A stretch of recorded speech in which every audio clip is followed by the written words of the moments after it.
afternoon.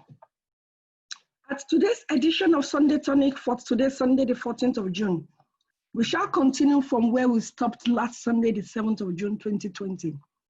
Therefore, this is part 2 of the topic, Christians and Success in Business. Today, we shall be looking at 2 principles from the scriptures that is fundamental to success in business. The first one is in the book of Zechariah, chapter 4, verse 10. Zechariah chapter 4, verse 10. It goes thus: do not despise little beginnings, for the Lord rejoices to see the work begins. Even as you're starting a new business, a new career, do not despise small beginnings.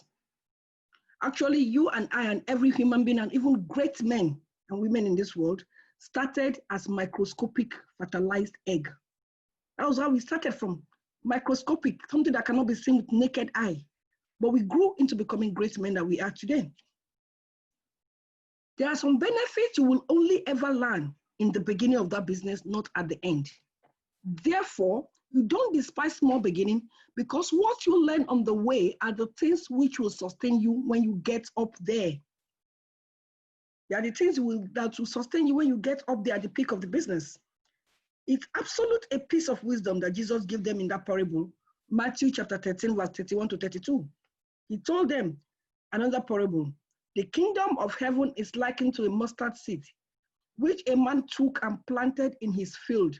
Though it is the smallest of all seed, yet when it grows, it is the largest of garden plants and becomes a tree, so that the birds come and perch on its branches. That smallest of seed, mustard seed, it has the ability in it to become a great tree that becomes a blessing to other creatures, where birds can come and perch on it, and even humans can go and have shade underneath. That is what it can grow up to. So that your little business you're looking at has ability in it to become great. Remember Alhaji Aliko Dangote, the richest black man in the continent of Africa. He started from a small shop, one shop. He actually took a loan from his uncle to start that shop. So you can imagine how small it was. He didn't start with a factory. Today he's got lots of factories, not only in Nigeria, his country of origin, but all across West Africa. Another principle we'll be looking at is that human beings have the ability to transform from little into any level of height of success, of height of greatness. Unlike animals, a monkey remains a monkey. A sheep remains a sheep. A goat is just a goat. It remains a goat. Human beings are not like that. We have the ability to transform and to grow, to become stronger and to become great. Success in business has nothing and absolutely nothing to do with your birth, your place of birth, or circumstances surrounding your birth, or where you come from. It's more about the choice we make, about your commitment to change and your hard work. It's not a case of where you come from. If you do not believe, or if you do not know that human beings have the ability to grow and transform, then you need to go and see some examples in the Bible, because it is a natural characteristics of humans. We have seen people becoming stronger and even become great leaders, despite the rough circumstances surrounding their birth. A good example will be Jephthah. But before we look at the examples of such people who rose above their circumstances of their birth and became great leaders, let us try and change our mindset from some of these old beliefs. In UK in the past, they believed that the socio-economic class where you were born is where you will live and die. Just if you're from an average class family, and that is it. That is how you just remain. You're from average class. The early Greeks believed that destiny is a function of birth. That is not true now. In some parts of the world, including northern part of Nigeria, some people believe that some were born to rule and others are born to be ruled. Such beliefs hinder people emotionally and intellectually, and we need to get rid of such beliefs from your mind. The example we're going to look at was Jephthah in Judges chapter 11, verses 1 to 11. From verse 1 to 11, book of Judges, we look at Jephthah. I will not go through all the 11 verses, but I'll pick some. Verse 1 to 3, I'll read quickly. Now, Jephthah the Gileadite was a mighty warrior, but he was the son of a harlot. That is important. Look at the circumstance surrounding his birth. He was the son of a harlot. Gilead was Jephthah's father, and Gilead's wife, his legitimate wife, bore him sons. And when his wife's sons grew up, they thrust Jephthah out and said to him, "You shall not have an inheritance in our father's house, because you are the son of another woman." What people can refer to as a bastard, because his mother was not the legitimate wife. The brothers were saying to him, "Oh, you're a bastard, you cannot have a share of our inheritance." They sent him out. Then, verse 3, Jephthah fled from his brothers and dwelt in the land of Tob. And worthless men gathered around Jephthah and went on raids with him. He found himself living among worthless men, but he did not allow that to stop him from going to where he was going to. Even in that worthless situation where he was learning some skills. He was developing his skills. The Bible says he went out on raids with them. They went out on raids. They were building the skills even as a warrior. Let's go quickly jump to verse 5. And when the Ammonites came to make war against Israel, the elders of that same town, Gilead, they went to bring Jephthah out of the land of Tob, out of the land of worthless people where he was. So he had to strike an agreement with them. If you want me to go and fight this war for you, to fight against the Ammonites, then I have to rule over you. You have to make me your head. That's what he said in verse 8. And the leaders of Gilead said to Jephthah, "This is why we have turned to you now, that you may go with us and fight the Ammonites and be our head over all the citizens of Gilead." Verse 11. So Jephthah went with the elders of Gilead, and the people made him head and leader over them. Despite the circumstances surrounding him, he was sent out of his father's house as a bastard, that he could not have an inheritance over that house. But he now came back, not ruling over that house, but over the whole land, over the whole citizens. He became their head, he became a judge, he became a warrior. He did not allow it to begin to hinder him. Let's take some examples we can see in our modern history. And we'll see how they became successful in business despite their rough or little beginnings. William Connor, who started a very famous CVS pharmacy in the United States. He owns most of it. He was a Holocaust refugee. William was 12 years old when his parents were murdered in his Polish village in 1942 by the Nazis. He arrived USA as a 16-year-old orphan on a refugee boat. He ended up in a foster home in Rochester in America, which now hosts the William and Sheila Center for Liver Disease in the City School Memorial Hospital. He did not allow the fact that he started as an orphan, as a 16-year-old orphan, to stop him. He still became a very successful man in business. Another person like that is Fred Cott, who is another very successful businessman. He made his fortune from toy business. He also was a refugee, from Holocaust refugee. He was only one of the 9 survivors of the Treblinka concentration camp, where hundreds of thousands of the Jews were murdered. He arrived US penniless and took up a job at Badex Company, later went into toy business and made a fortune. These two people have given out millions of dollars in charity, to tell you how successful they've been in business, despite the fact that they started as refugees. Wealth and success is not determined by where you come from. An immigrant can arrive in a country with nothing, just the clothes on him, and still become very great. It's a matter of the decision he makes, his commitment to change, and hard work. A fundamental Jewish principle is that the way I am today is nothing to do with what I can become tomorrow. You will remember Barack Obama. He was the son of an immigrant from Kenya, but he rose up and occupied the highest political office in the world, the office of the American president.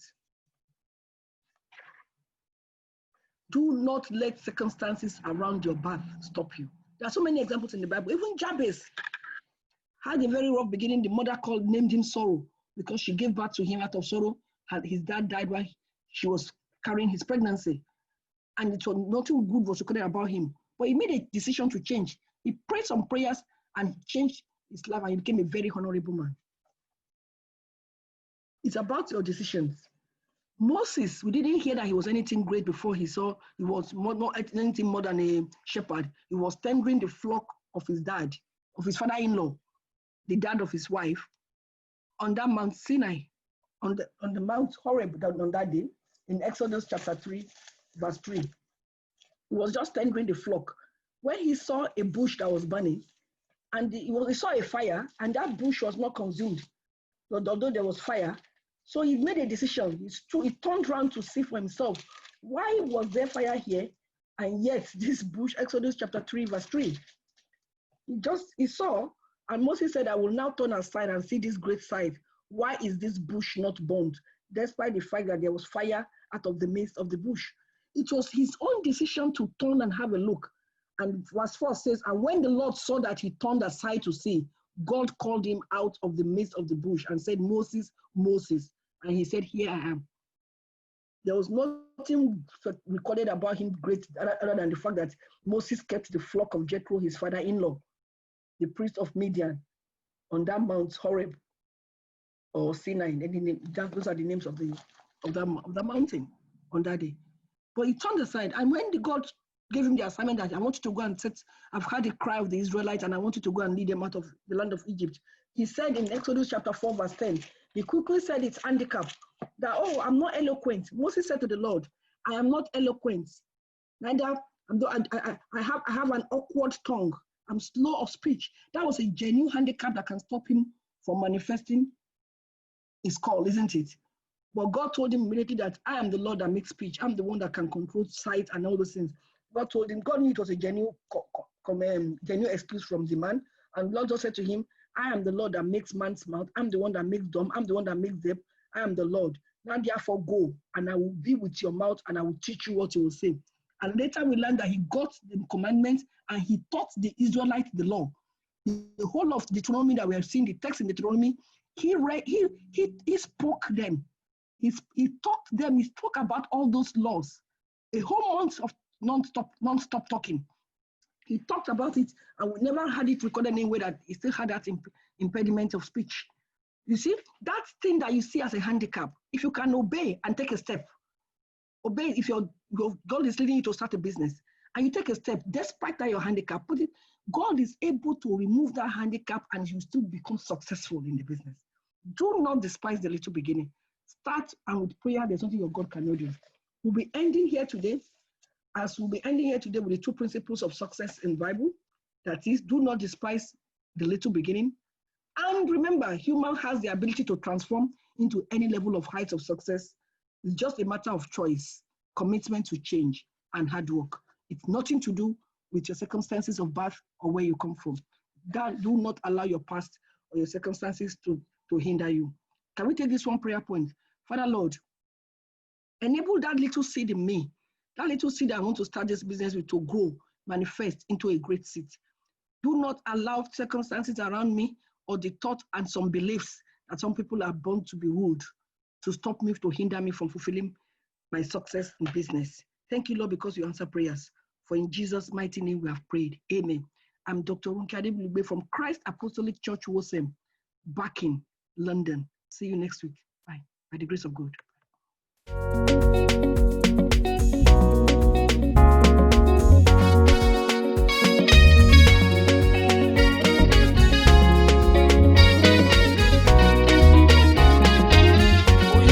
To God in heaven, the Christ Apostolic Church WOSEM, CAC WOSEM Backing Branch invites you to Uplifting Prayer Services, a series of wonderful monthly prayer meetings aimed at transforming your life for good. On every last day of each month, between 7:30 p.m. and 8:30 p.m. is powerful revival prayer meeting tagged Oluwa Olorun Koseunti. Oluwa Olorun Koseunti. Yes, the Lord God that never fails. Of course, He won't fail you. So come to Him with all your burdens on the last day of every month and meet with Oluwa Olorun Koseunti. While our monthly night vigil service comes up every third Friday of every month, Hashtag Àkókò Ìṣẹ́gun. Àkókò Ìṣẹ́gun, hour of victory. Àkókò Ìṣẹ́gun lórí májẹ̀mú òkùnkùn. Àkókò Ìṣẹ́gun lórí ogun ìpìlẹ̀ ìdílé àti àwọn ogun tí ń bá ní jà, tí ń bá ní fira. Your victory is here at last. You are also invited to be part of our Sunday family worship service every Sunday. Time 12:30 p.m. to 2:30 p.m. Ministering Dr. Ronke Adegbulugbe, host minister, and other anointed ministers of God. Pastor Paul Obadari, General Overseer CAC WOSEM, personally wants you to come and experience the power of God that can never fail you. With Oluwa Olorun Koseunti in your life, you are bound to receive healing, deliverance, salvation, breakthrough, and of course, divine settlement as you wishes. Venue, the Ripple Center, number 121 to 125 Ripple Road, Barking, London IG 117FN. The Ripple Center is opposite Lido and is just 7 minutes walk from Barking Station. Buses 287, 387, 368, 687 and bus 62 or EL1 and EL2 will take you there. For more information or one-on-one prayer requests, please telephone 07986 767 604. That is 07986 767 604, or send us an email at cacwosemlondon01@gmail.com. Please connect with us on our social media platforms. Join our live stream prayer service every week via Zoom and Facebook Live. Our Zoom ID is 82457726 That is 82457726 Facebook handle CAC WOSEM Mount Victory. YouTube CAC WOSEM London Barking. We look forward to a great fellowship with you as your miracle awaits you in Jesus' mighty name.